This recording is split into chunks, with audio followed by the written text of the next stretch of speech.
I do want to say the people in this room are amazing. বিশ্ব অর্থনৈতিক ফোরামের বার্ষিক সম্মেলনে দাভোসে দেয়া বক্তব্যের পর নিজেকে স্বৈর শাসক বলে আখ্যা দিয়ে নতুন করে বিতর্কে জড়িয়েছেন যুক্তরাষ্ট্রের প্রেসিডেন্ট ডোনাল্ড ট্রাম্প। গত বৃহস্পতিবার দাভোসে ভাষণ শেষে সাংবাদিকদের সঙ্গে আলাপকালে ট্রাম্প বলেন, অনেক সময় শান্তি ও শৃঙ্খলা প্রতিষ্ঠার জন্য একজন স্বৈর শাসক দরকার। তিনি দাবি করেন এটি কোনো রাজনৈতিক মতাদর্শ নয়, বরং সাধারণ বুদ্ধির বিষয়।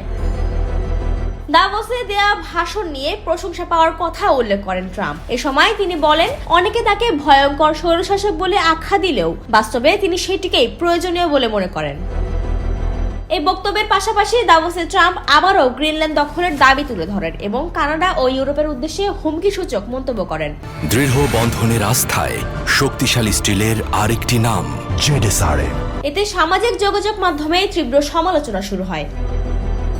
এর আগেও ট্রাম্প নিজেকে স্বৈর শাসকের সঙ্গে তুলনা করেছেন। নির্বাচনের আগে ফক্স নিউজকে দেয়া এক সাক্ষাৎকারে তিনি বলেছিলেন, দায়িত্ব নেওয়ার প্রথম দিন তিনি স্বৈর শাসকের মতোই কাজ করবেন। ট্রাম্পের কর্তৃত্ববাদী মন্তব্য নতুন নয়। তিনি এর আগে রাশিয়ার প্রেসিডেন্ট পুতিন, চীনের প্রেসিডেন্ট শি জিনপিং এবং উত্তর কোরিয়ার নেতা কিম জং উনের প্রশংসা করে বিতর্কে জড়িয়েছেন। তবে গ্রিনল্যান্ড নিয়ে অবস্থান বদলে গত বৃহস্পতিবার ট্রাম্প জানান, আপাতত সামরিক শক্তি বা শুল্ক আরোপের চিন্তা নেই। বিশ্লেষকদের মতে এই বক্তব্য যুক্তরাষ্ট্র ও ইউরোপের সম্পর্ক নিয়ে নতুন করে অনিশ্চয়তা তৈরি করেছে। ডেস্ক রিপোর্ট, জয় জয় দিন।